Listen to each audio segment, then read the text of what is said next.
Bismillahirrahmanirrahim. Alhamdulillahirabbil alamin. Allahumma shalli wa sallim ala sayyidina Muhammadin miftahi babi rahmatillah adada ma fi ilmillah salatan wa salaman daimain bidawami mulkillah wa ala alihi wa sahbihi.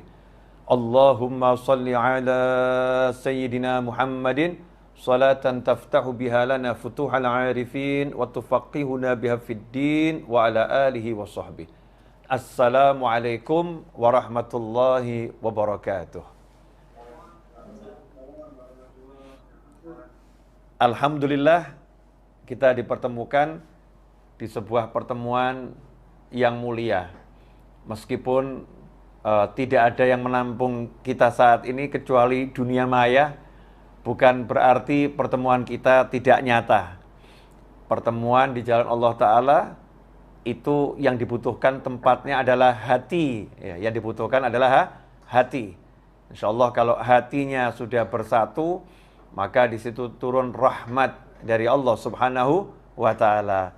Mudah-mudahan pertemuan kita kali ini betul-betul bisa mendatangkan rahmat khususnya untuk diri kita pribadi dan teruntuk seluruh umat Nabi Muhammad SAW, khususnya untuk bangsa yang kita cintai. Berpikir positif di segala kondisi, berpikir positif di segala situasi. Hal yang mudah, tapi tidak mudah dilakukan. Hidup ini kan pilihannya ada dua, pilih enak atau pilih nggak enak. Pilih enak atau pilih nggak enak. Seharusnya dalam kondisi apapun, ya kita pilih yang enak. Ya kita pilih yang enak. Milih yang enak itulah yang merupakan wujud daripada berpikir positif, berpikir yang baik, berpikir yang enak-enak.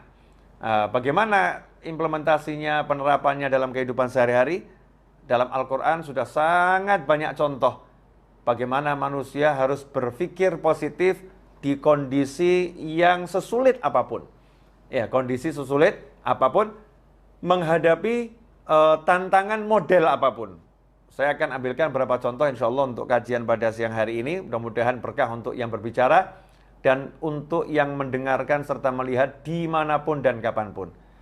Yang pertama, contoh yang paling ekstrim, yaitu ketika Nabi Ibrahim alaihissalam. Nabi Ibrahim alaihissalam sudah dibelenggu, diikat, kemudian api sudah dibakar. Dan perlu dijelaskan, apinya bukan sembarang api. Api itu dibuat oleh Namrud bersama rakyatnya dengan mengumpulkan kayu bakar yang prosesnya dalam tafsir disebutkan kurang lebih 1 bulan.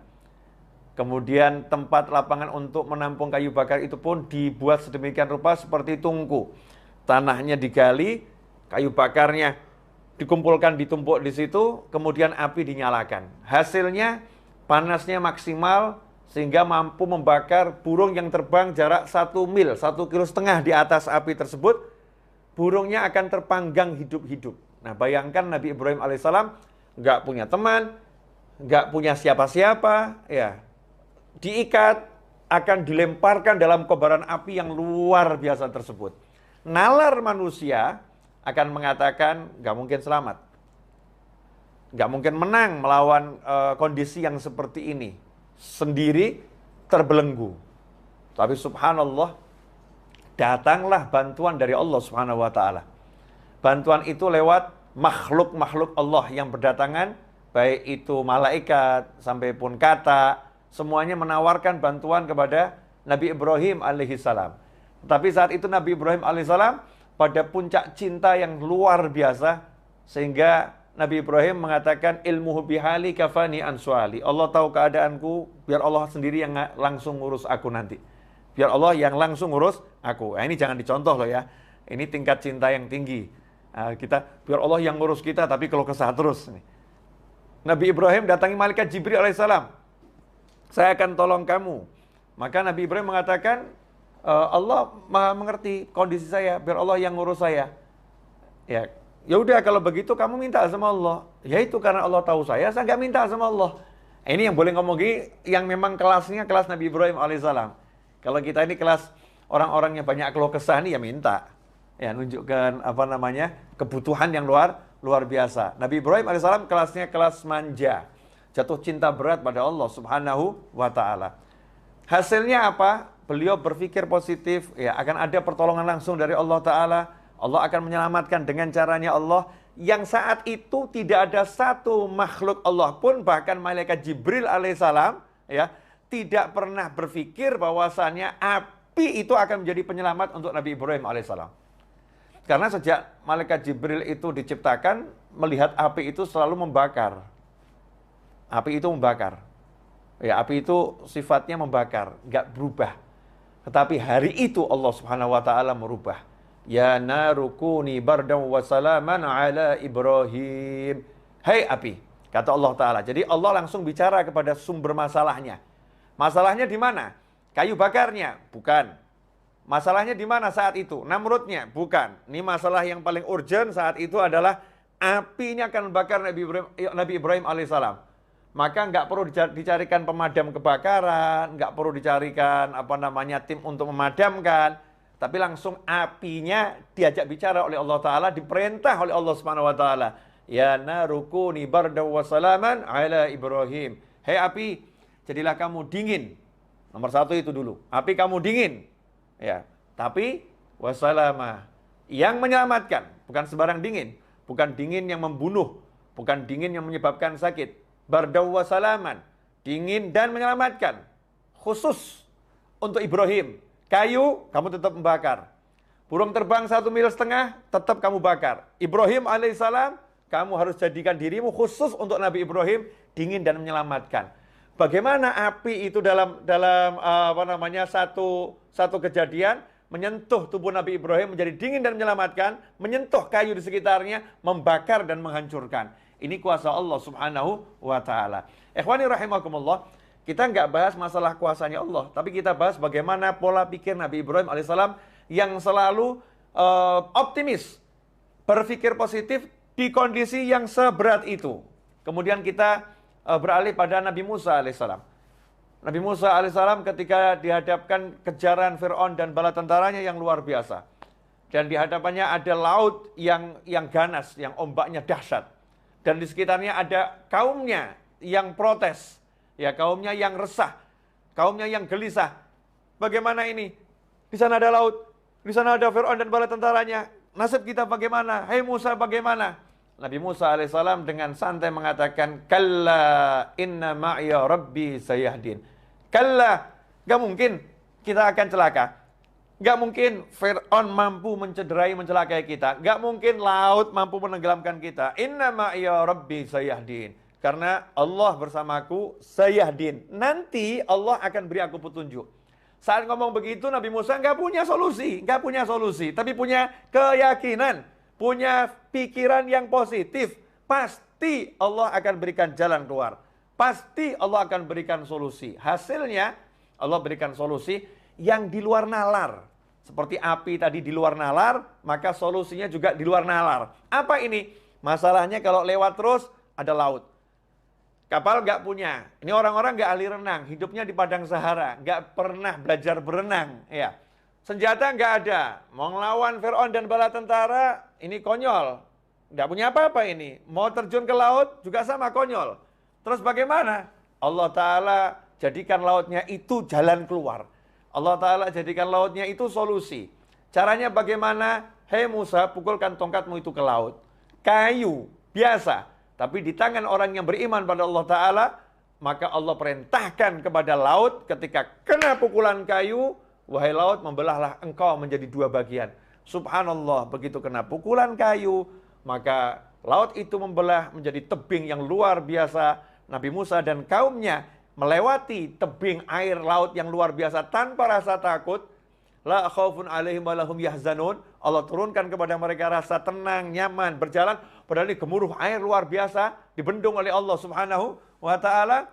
Jalan melewati sampai ke tepian. Kemudian Fir'aun dan bala tentaranya menyusul, Allah kemudian tenggelamkan laut itu kembali seperti semula, sehingga Fir'aun dan bala tentaranya tenggelam. Lagi-lagi berpikir positif, di saat yang mustahil mendapatkan solusi, itu dilakukan oleh Nabi Musa alaihissalam. Kemudian kita melihat Nabi Yakub alaihissalam.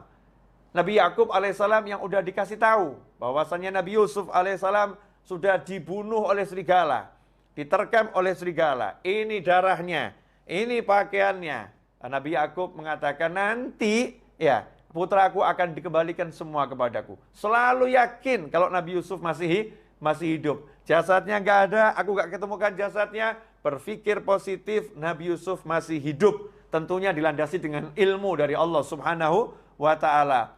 Hasilnya apa? Hasilnya betul dipertemukan dengan putranya Nabi Yusuf alaihissalam. Bahkan sudah menjadi seorang Perdana Menteri terpercaya di kerajaan Mesir yang punya kedudukan tinggi dan dicintai oleh masyarakat Mesir. Orang tuanya pun dimuliakan oleh Nabi Yusuf alaihissalam. Keluarganya pun dimuliakan oleh Nabi Yusuf alaihissalam. Setelah perjalanan panjang yang dibuang ke sumur, dijual sebagai budak, masuk ke penjara, akhirnya menjadi seorang yang luar biasa. Lagi-lagi Nabi Yusuf berpikir positif, ayahnya berpikir positif. Kemudian kalau kita lihat kepada Nabi Ismail alaihissalam beserta ibunya. Dan Nabi Ibrahim alaihissalam ketika bersama keluarganya. Saat Allah Subhanahu wa Ta'ala memerintahkan Nabi Ibrahim untuk membawa istri dan anaknya untuk memindahkan istri dan anaknya ini ke suatu dataran rendah yang nggak ada manusia ataupun binatang yang hidup di sana.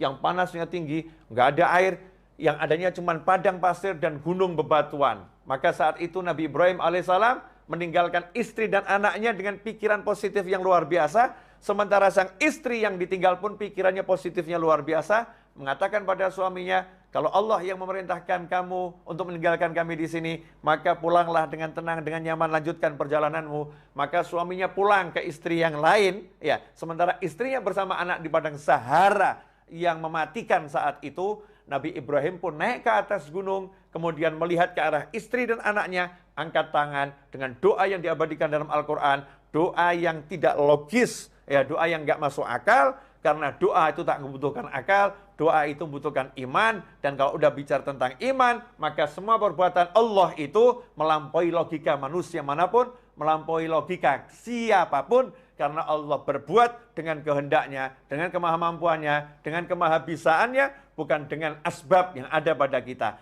Nabi Ibrahim mengerti itu, maka berdoa pada Allah Subhanahu wa Ta'ala, ya Allah, aku letakkan sebagian daripada anak keturunanku di suatu lembah yang tidak punya tanaman, nggak punya kehidupan di situ, ghairi dzara'in, nggak ada tanaman di sana. Ya Allah, agar mereka menjadi orang-orang nanti yang mendirikan sholat. Mereka nanti akan, tolong kirimkan kepada mereka buah-buahan dari segala penjuru, kirimkan kepada mereka manusia dari segala penjuru. Subhanallah, sudah tahu tempat ini tempat yang gersang, nggak ada kehidupan, tapi mengatakan liyuqimus shalah, agar nanti muncul manusia-manusia yang mendirikan sholat dari anak keturunan gue ini. Nabi Ibrahim meyakini Nabi Ismail nanti akan berkeluarga, Nabi Ismail akan punya anak, Nabi Ismail akan punya cucu, sampai akhirnya punya cucu namanya Nabi Muhammad sallallahu alaihi wasallam. Itu adalah husnudzan, prasangka baik, positive thinking yang dimiliki oleh Nabi Ibrahim alaihissalam, sehingga bisa menghasilkan kehidupan di kota Mekah yang tadinya padang Sahara sampai menjadi kota yang luar biasa. Begitu pula istri Nabi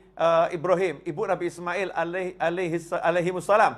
Ya, bagaimana ketika ditinggal oleh suaminya, kemudian berdua dengan anaknya. Saat itu sang anak menangis karena bekal telah habis, air yang diminum gak ada, makanan gak ada. Bayi yang usianya baru 2 tahun ini menangis, kurang lebih 2 tahun menangis sejadi-jadinya.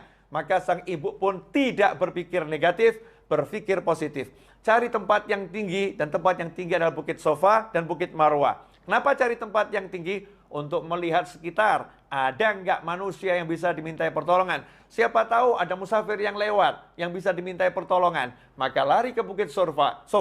Lihat di sekitar nggak ada, pindah ke Bukit Marwah. Lihat sekitar nggak ada, lari ke Sofa lagi. Berulang kali Sofa dan Marwah dengan positive thinking, Allah akan memberikan solusi untuk masalah saya ini. Subhanallah, karena minta solusinya dari Allah Subhanahu wa Ta'ala, maka Allah berikan solusi itu di kaki bayi Ismail alaihissalam yang menjejak-jejakkan kaki ke bumi, tiba-tiba memuncrat air yang keras yang luar biasa, yang akhirnya menjadi air Zam-Zam hingga hari ini dan sampai hari kiamat, air itu akan menjadi sumber kehidupan umat manusia.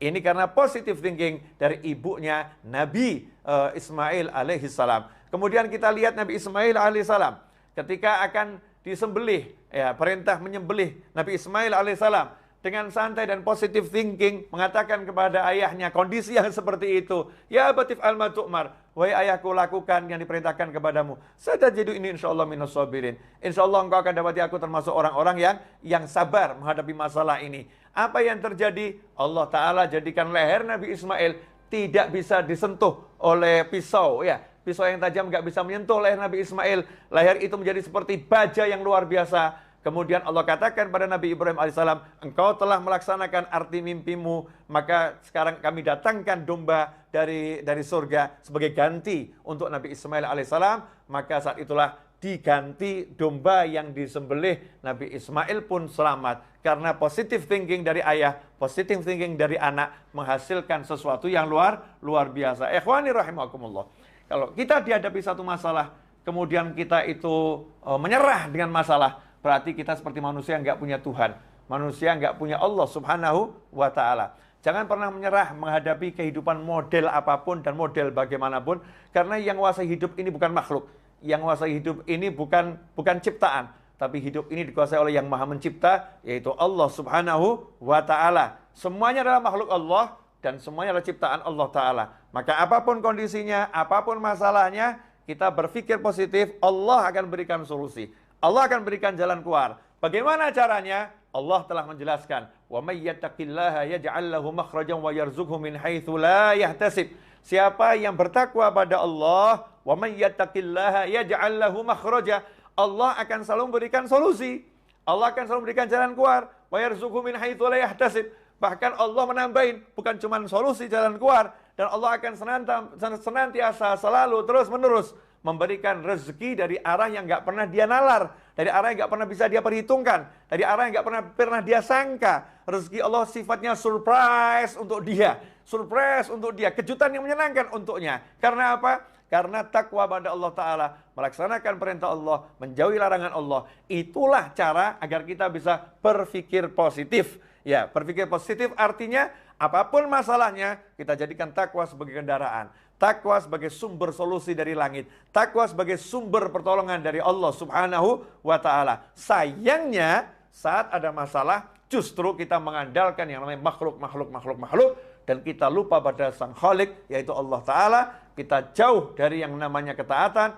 Kita justru larut dalam keluh kesah, dalam hal-hal yang gak diridhai oleh Allah subhanahu wa ta'ala. Ikhwani rahimakumullah. Nah, ini sekarang kita dalam hidup. Dalam hidup tuh kondisinya apapun kan pilihannya selalu ada pilihan enak. Contoh, dipecat dari kantor. Ngapain mikir hidupku berantakan? Kan bisa mikir, wah saya mau dikasih lapangan pekerjaan yang lebih bagus. Allah akan beri saya cara kerja yang lebih enak, yang lebih nyaman. Allah akan jadikan rezeki saya lebih banyak. Karena di kantor ini kelihatannya nggak cukup untuk gaji saya ini. Tidak mampu gaji saya lebih besar nih. Saya akan dikasih gaji yang lebih besar. Caranya gimana? Wallahu a'lam. Allah yang tahu. Yang penting saya mau usaha, saya mau tingkatkan takwa saya pada Allah subhanahu wa ta'ala. Berpikir yang positif. Apapun itu bisa dilakukan kok. Tapi kenapa kok kita nggak mau mikir yang positif? Mikirnya nggak enak. Padahal pikiranmu adalah doamu. Ana 'inda dhanni 'abdi bi falyadhunna bima syaa. Kata Allah Ta'ala dalam hadits qudsi, ana 'inda dhanni 'abdi bi. Aku tergantung apa yang difikirkan hambaku, prasangka hambaku. Karena itu terserah dia mau nyangka apa tentang aku. Dia mau berpikir apa tentang aku. Jadi kalau kita mikirnya jelek, ya dapatnya jelek.